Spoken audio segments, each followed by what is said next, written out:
I don't like to make firm conclusions unless I got all the pieces, but I'm looking at this Sudoku puzzle and I don't know what other number goes in that square other than at some point somebody doctored some shit to try to cover Mike's ass. We now know Solomon was looking at an accidentally uploaded incorrect rough draft. I don't experience the emotion of pride much that I have a PhD, and I almost never talk about it because I'm not even so interested in talking about it. The dissertation was a fine document.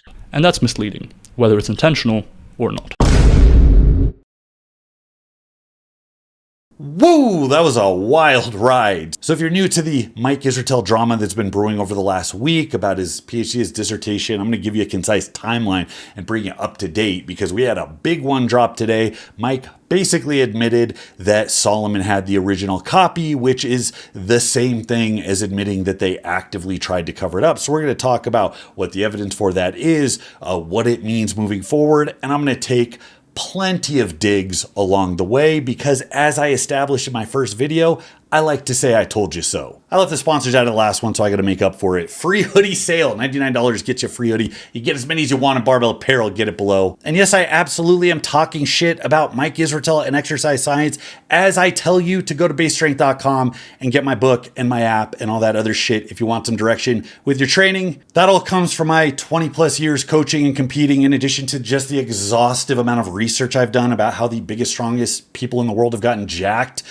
in my entire time running this channel. And no, I will not let a shred of exercise science research interfere with that. You can always bet that my training products are science-free. That is a Bromley guarantee. So about a week ago, you have Solomon Nelson, who is no stranger to Mike Israetel critique videos. He makes an hour-plus long takedown of Mike Israetel's dissertation. So we're basically saying not only does this call into question Mike Israetel's actual education, but whoever the hell pushed this thing through, that calls into question like entire departments. And it wasn't really one thing, it was all the things crammed together that made it so bad. If you go to a restaurant, a waitress takes 2 hours to get your steak out. If it's overcooked, it has the wrong side. If she was rude to you, and if there's a little shit on the plate, that's a big deal. That's worthy of a very long review on Yelp. But if it just has a little shit on the plate, well, I guess that's also kind of a big deal. Now, this came out and the viewers of Renaissance Periodization did what you would expect the frequent consumers of science-based content to do and started immediately appealing to authority, lowering standards, and accusing you of being anti-science. The most common responses were, how many PhDs do you have? Why are you being anti-science? Gee, Solomon sure does make a lot of Mike videos. And I have a PhD and you don't, and actually it's really not that big of a deal. It's not important. Standards aren't really that high. It really is the first step. It's basically like having a white belt, which doesn't give me a lot of confidence in whatever field you came out of, guy. And as an aside, I really think that those types of comments do give insight into who this content actually attracts. There's a demand for cut and dry answers, and the ones that get to the top are the ones that fill it. That directly creates a dysfunctional relationship between consumers and science communicators. It's a conflict of interest. If it really was being the best science communicator that got you to that status, it would be like Eric Helms on stage at the Young LA booth next to Noel Diesel and the Trend Twins. Now the response pops up. Milo makes a video that's supposed to settle the controversy because of course you would have your key orbiter do it. You wouldn't come out and acknowledge it yourself and give the clear explanation. You would wait 4 days for Milo to cobble together an over-edited video that's basically the bizarro version of the one Solomon put together in the first place. No, Mike says he doesn't watch these out of principle. Now, many people don't know Renaissance Periodization isn't Mike Israetel's thing. It's not a one-man show. He's in business, I think, with Nick Shaw, and I don't know who else is involved with it, but it's a business. It employs a lot of people. They have a team. There's a reason Israetel has his own separate channel where he's trying to start his Jordan Peterson arc. So when you have a big business that brings in millions of dollars, of course you don't want the controversy front and center on your main advertising page. So having Milo do it's an obvious maneuver to limit exposure on the Renaissance Periodization main channel. Now, of course, they came up with the defense that I think a lot of people thought they would come up with. That, oh no, that's not the final thing. Here's a final thing. That was a rough draft. The version Solomon reviewed wasn't even the final dissertation.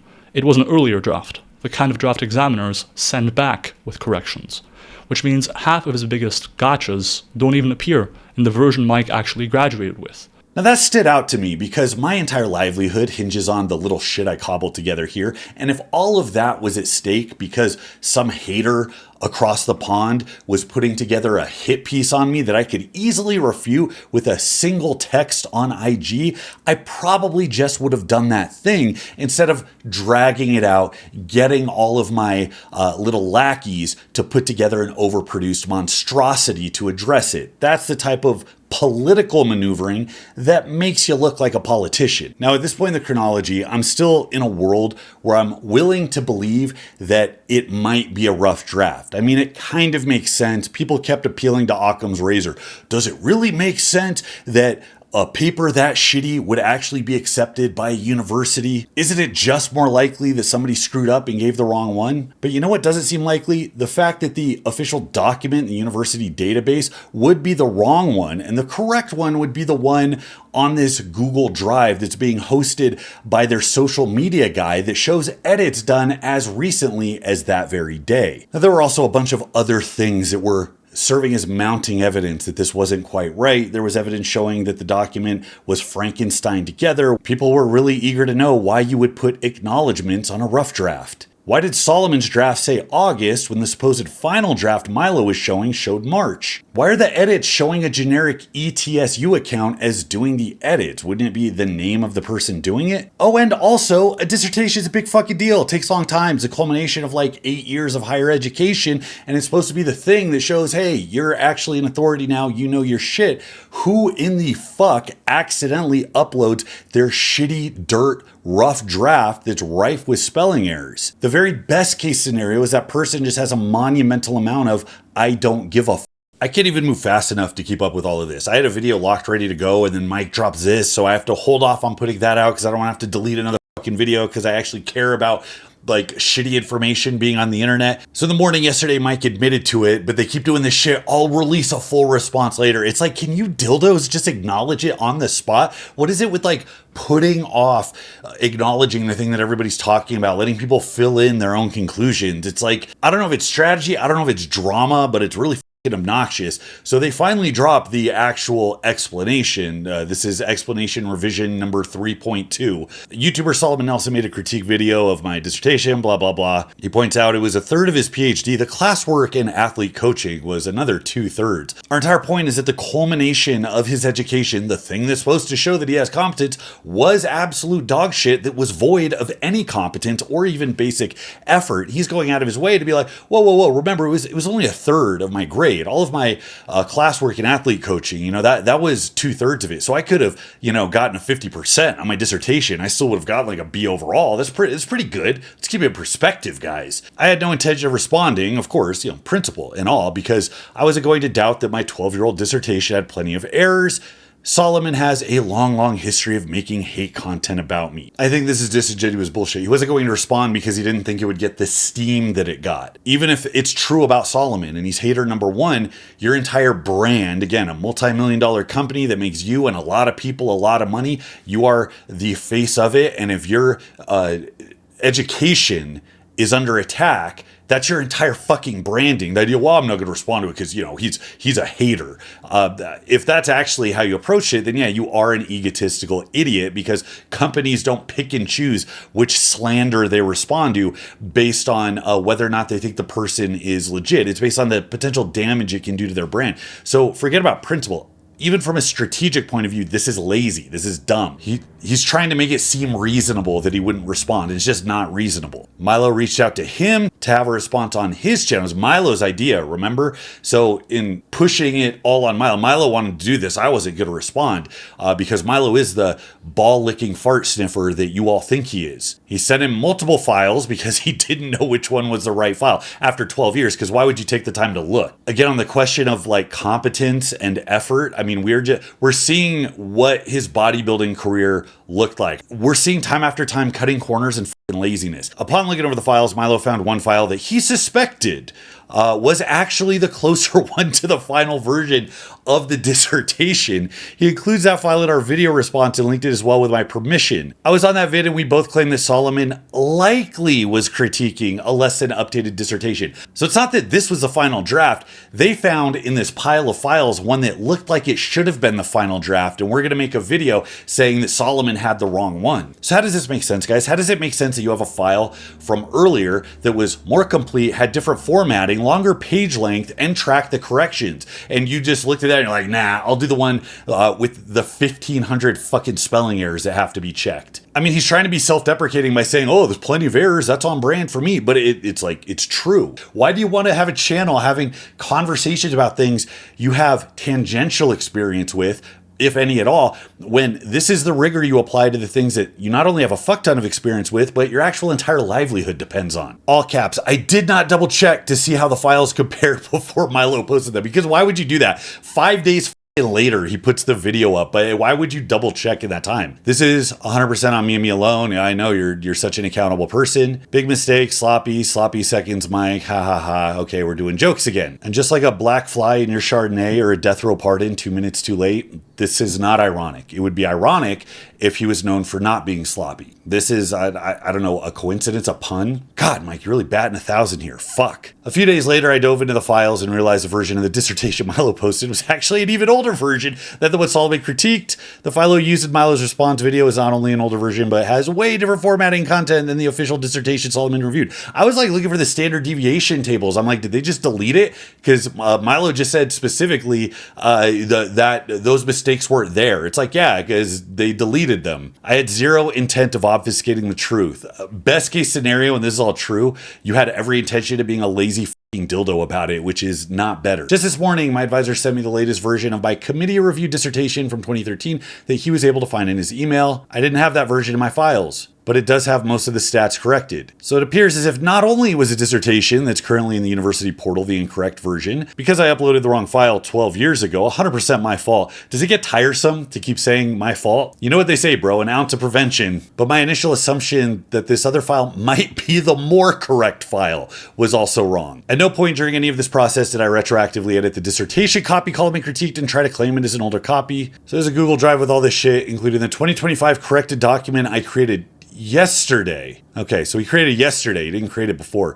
Take into account most of Solomon's helpful edits. If the grad school requires it, this will form the basis of a re-upload to the archives. I mean, is that a precedent where you get to go back 13 years and redo shitty work that still got you a degree? Now, this still makes absolutely no fucking sense. Mike's initial post upon review, the dissertation Solomon examined was indeed the correct document. His argument from the start was that he uploaded the wrong one and that this was a rough draft that got accidentally uploaded. So I don't know what he's arguing. He's saying, no, Solomon reviewed the correct one. It was the correct one before. It's one the university had. So he's not saying the correct ones are here and I got them from my advisor and they're here for my full transparency. Mr. Mike has an interesting way of apologizing where he says the blame is 100% on him while simultaneously not taking any accountability. So the version you and Milo reviewed was an older but somehow more clean version. Is this a joke? You got Goob. I don't think I could find a way to care less about this. Post more training footage and ignore these nerds. Oh, that's great, Goob. You can spend a lot more time on Steffi Cohen's love life because that's more important than scientific rigor in the field that we all follow. You even have Jeff Nippard who would like some clarification on why there's an older version that had everything corrected. There's also the question of why the version you looked at, they thought, oh yeah, that's probably the right one, had a bunch of shit sewn into it. Why was it a Frankenstein's monster of different file types? It was an older version. Guessing you didn't do that way back then. I'm guessing somebody did it for this piece in particular. Maybe the guy that ran the social media team that had ownership of the file as part of this hyper edited video. And it also doesn't explain why your shittier incorrect draft actually had things like acknowledgements in it. I don't like to make firm conclusions unless I got all the pieces, but I'm looking at this Sudoku puzzle and I don't know what other number goes in that square other than at some point somebody doctored some shit to try to cover Mike's ass. And that brings us to the present. Should Dr. Mike's PhD be revoked? Now in Milo's video, he started very indignant with the very sensationalist and misleading claim that Solomon was saying Israel's PhD should be revoked, which I'm not sure he specifically said in the entire video. But if the absolute shit nature of Mike's PhD didn't get it revoked, I'm pretty sure a fraudulent cover-up that involved forging the university's signatures and timestamp is probably going to do it. And I'm seeing that the term Mr. Mike is starting to become popularized in the comments. I'd like to make very clear to everybody that I started that trend. Thank you very much. I'm sorry if that comes off as corny. I don't have a PhD, so I absolutely need credit for things like this. Now, I thought there was a point where Mike could bounce back from just having a shitty dissertation so many years ago, because as some people have pointed out, it's the body of work you've done since then. And I think Mike stands on some pretty good work, even if you don't like everything he said or if he's been kind of a cringy tryhard. There's one thing that people in the fitness space obviously do not stand for, and that is charlatans. And aiming to cover this up is, without a doubt, undeniably fraudulent behavior. That doesn't mean Mike's not going to have his sycophants that sniff his jock no matter what he does. That exists everywhere. But Mike's appeal is now diminished. His stock is going to go down, and the lore of the Mike Israetel files is going to permeate the comments in every interview he ever does, every post he ever makes. I just hope his orbiters that put their neck on the line to go to bat for him don't catch too much shit. I hope their careers aren't really detracted too much, except for one, and that is the man himself, Milo Wolf. In fact, I've said all I need to say about Mike at this point. I really want to take the opportunity to give a really thorough deep dive into his response video, because it's obvious that Milo put so much time into it. I feel like it'd be disrespectful not to. And I am absolutely going to have some substantive points here, but there's also going to be a load of ad hominem, because I'll tell you right now, I'm not unbiased. I don't fucking like Milo. Part of it's because I think he's bad at science. Part of it's because I think he is a biased ball sniffer and an opportunist who is eager to get his PhD so that he could elevate himself on social media, regardless of his contribution to the field. I think he's one of the people that miscommunicates science and teaches his viewers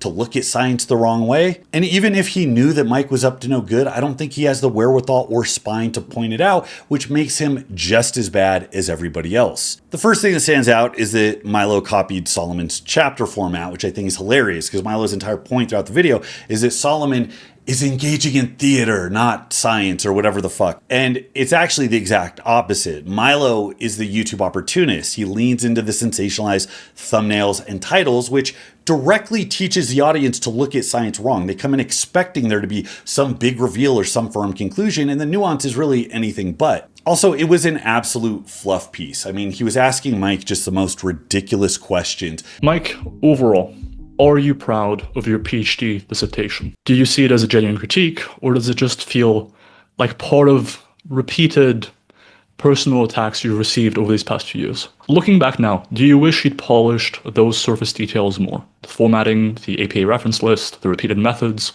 Or do you think those critiques sort of missed the point of what a PhD is really about? That were obviously spoon-fed to him. They're lowball questions that lead with the tone that you are the victim, somebody else wronged you. Now clarify and explain to us how they're wrong and you're right. Are you proud of your dissertation? Like, what is this? And then Mike says after every one, that was a really good question. It's a really good question. It's a good question. Yeah, it's a good question. Like, none of them were really good questions. The other thing I fucking hated about this, because it was dumb, but it was also just a shit strategy, was they couldn't just leave it at it being the rough draft, because that's all you had to say and it would go away. But they had to do this like moralistic, vindictive, like return fire on Solomon to do what any politician would do and try to make sure the other guy levying the accusations, they're not just wrong, they're actually bad. The group that puts out these critiques, Solomon Nelson, Lyle McDonald, Johnny Shreve type folks, they're just known for doing things in bad faith. And so I don't really ever take their criticism seriously. And it completely fucking backfired, because Milo keeps minimizing the complaints that Solomon had. He kept focusing on the formatting and the spelling errors, which were the most egregious. I mean, that shows that nobody was double checking this. There was no effort, no spell check, no nothing. But without that, there's still shit on the plate. I mean, he tries to prop up the current, and we know now fraudulent, up-to-date version of the dissertation by saying this one has 1,500 corrections. Well, you just conceded that Mike's dissertation required 1,500 corrections. Like, if that was the case, how little do you care about the person having to revise your bullshit that you sent that in? He also continued to minimize what a PhD was. A lot of people imagine a dissertation as a magnum opus. Indeed, in his video, Solomon even describes his expectations for Mike's PhD as an intellectual tour de force. But that's not what a PhD is for. A PhD is an apprenticeship. It's about training someone to become a scientist. The bar isn't flawless. The bar is competent. This is where they really piss me off because they like to have it both ways. They want the intuition that a PhD brings of the title of doctor, and they've talked about it. There's a clip of Mike saying, oh, Dr. Mike, that's kind of a big deal. Milo has said repeatedly when I challenge him, exercise science, it's the best thing we have to inform our training. They want the clout and the prestige when it suits them, but when they come under fire, they flip the script and they want it the complete other way. No, the field's in its infancy now. Oh, a PhD, that doesn't mean that you're like, the last word on the subject. That's your first step. They kept saying this thing, first step. And so the PhD isn't some kind of proof of your superiority. It is step one in an academic research career, which most people don't even end up taking. Mike, in trying to sound humble, said this. It's a first step in a journey that most people don't ever take. So most people don't take it, so I'm prestigious because I did this thing most people don't do. But also, it's just the first step, guys. Milo compares it to getting your fucking driver's license. Think of it like a driver's license. Passing your test doesn't suddenly mean you're Max Verstappen. It means you're reasonably safe and competent to drive. The skill comes later with experience. Now, in the comments, there's a ton of people going back and forth. There's PhDs saying, these people don't understand how PhDs work. This is normal. And then on the other hand, there's people saying, people don't understand how PhDs work. There's so much rigor and it's so hard. It takes so many months. And this wouldn't pass like my junior college, let alone actually get me a PhD. And the only thing that convinced me of is that any sense that there's any homogeneity in academia is a complete fucking illusion. And that alone should give the person watching this sincere doubt anytime they try to lean on somebody else's degree in order to grant them authority. To date, Solomon has made more than 10 videos about Mike. That's over 13 hours of content, targeting a single person. Topics range from 2-hour collaborations critiquing Mike's bodybuilding performance to hour-long reactions to his surgery, to videos like this one attacking his academic record. If the goal was honest critique, the video would have focused on the ideas. It would have looked at the methods, the interpretations, the contribution to knowledge.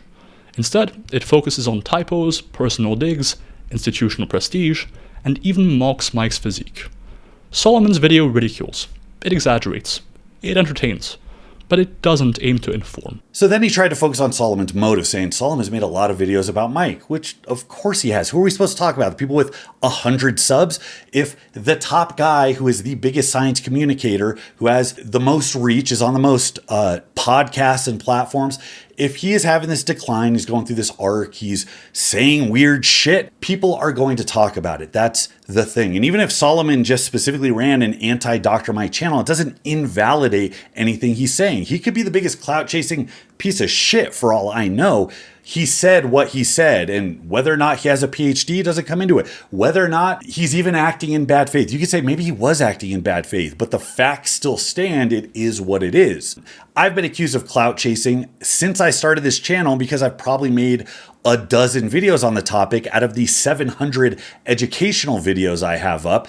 And all the people that say you do this for clicks haven't taken the time to see what my biggest videos are. Because if the things I talk about in my videos are employees that work for me, I would have fired Mike Israetel a long time ago. I know what brings in the most views, and it's sure as shit not me ranting about exercise science. This is actually a principled point that I care about. The stakes are bigger than any single academic squabble, because influencers like Alex Bromley have, in my opinion, used even the weakest critiques as ammunition to discredit the field. Every 6 or 8 videos, I get the urge to talk about why exercise science is a shit show, and it becomes a dead horse, and I gotta move on and actually make something that's productive that you guys can put to use. Sometimes more out of spite than substance. This is about whether the public sees exercise science as a serious discipline or as something to discredit every few months. First of all, I'm honored that of all the people he showed critiquing exercise science, that I'm the one he clipped. That makes me feel like Ma, I made it. Who needs to be on Johnny Carson when I'm on Milo's rebuttal video doing damage control for Mike Israetel? Now that single clip just validated every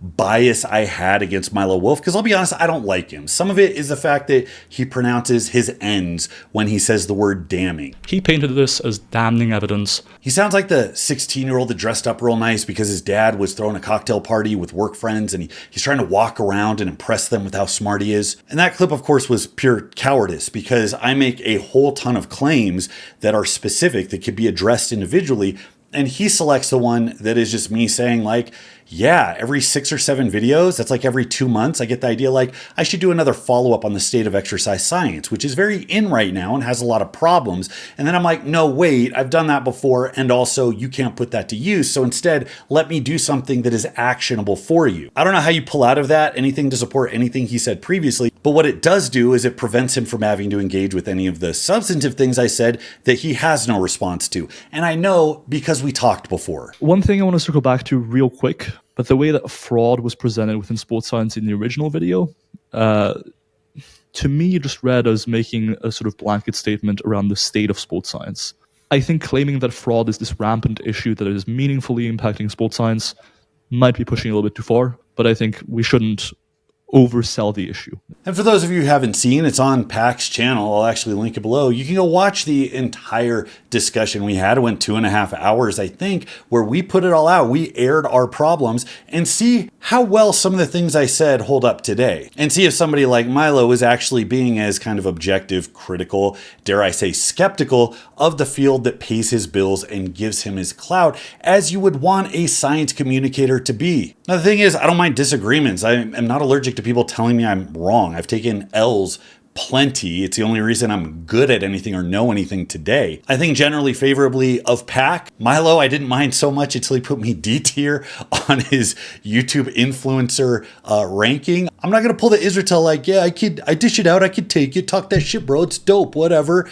That shit fucking hurt. This is my livelihood, bro. My wife saw that. Let's go to fucking war. But anyways, I'll throw this out there. Anytime Milo wants to have a one-on-one where we can air out our grievances, I am just more than happy to do that. In fact, I want to say I offered you that this time and their ears didn't really perk up, I think, until I said I'll go 2-on-1. Sounds like I'm about to put it behind an OnlyFans paywall. So I'll stand by everything I said in the original video. I mean, this is egregious and it's not just Mike phoning in shit work. The average person that is telling me that I am painting with too broad a brush to assume that there's something wrong with the entire field because of this one single isolated incident. My point is that this isn't a single isolated incident. The university itself might have been shit, but they're trying to trump up who Mike Stone was. He's a legend in the field. Well, that guy is directly implicated in this. Mike Israel, he's the biggest science communicator on the planet right now. In the years after Mike finished his PhD, the so-called replication crisis exposed deep cracks across the sciences.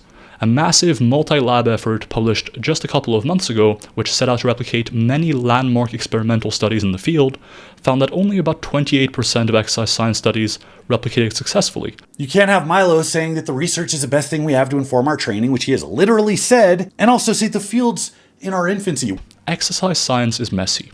It's young compared to medicine or physics, for instance. Think about medical research in the early 20th century.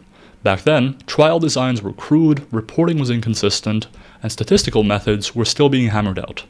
But those early works laid the foundation for the rigorous biomedical research we have today. Exercise science is on the same trajectory. We're on the same trajectory as medical sciences. What in the actual fuck are you talking about? That was the dumbest thing I think I've ever seen spoken into a microphone and put on the internet. Things like science trying to come of age when mathematics hasn't even developed fully yet, when we're still like industrializing, let alone working with actual computers. You were in the era of fucking Google and AI and smartphones and quantum computers. Don't tell me that you're on the same trajectory as medical science. And let's say you are on the same trajectory. Talking about that like it's a good thing means that you don't have any fucking foresight. Cancer research got hosed by the replication crisis. Milo, you just said in this video, 28% of exercise science research couldn't be replicated. Explain to me how you get from that to this is the best thing we have to inform our training. Just make it make sense, please. Every cute little tidbit about human psychology you found in any self-help book since 1995 had to get tossed, the marshmallow effect, Dunning-Kruger, and the like. But Milo is going to go on an entire campaign having people do Nordic leg extensions as the supreme leg developer because he puts that much stock in the research. Yeah, the field is fucked. This shit is everywhere. You're all too confident, and it's because nobody is holding you accountable. But the fitness industry, say what you will about the average numbskull logging in to figure out how to get a bit more jacked so they might convince some girl to sleep with them so they can pass their genes on into the future. The one thing the fitness industry doesn't tolerate is scam artists. And this was a much needed bombshell because I promise you, this does not stop at Israel. It doesn't stop at ETSU or with Mike Stone. And maybe we need to make this a series. I mean, people are calling for everybody's dissertation. If you're in the field and you got a PhD, let's see what it was on. Let's see your marks. Let's see if we should put as much faith in you as you demand that we do. In fact, I want to see Jeff's the final project or whatever. What did he do? Go to like dentist school or something? Jesus Christ, he could have gone to like a trade school to work on HVAC, and that'd be more relevant than whatever he got his degree in. But that's enough of me yelling at the sky. It's a shit show. Leave your comments below. Thanks so much for watching, guys. Till next time, this is Bromley. I'll see you.